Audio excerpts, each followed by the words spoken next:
Hello, today I'm in Mercedes B180. In this video I'll show you how to connect smartphone with car via Bluetooth.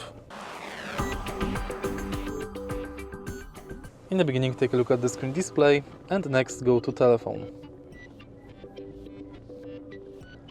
Connect device, connect new device, connect via vehicle. Now on your smartphone enter Bluetooth settings.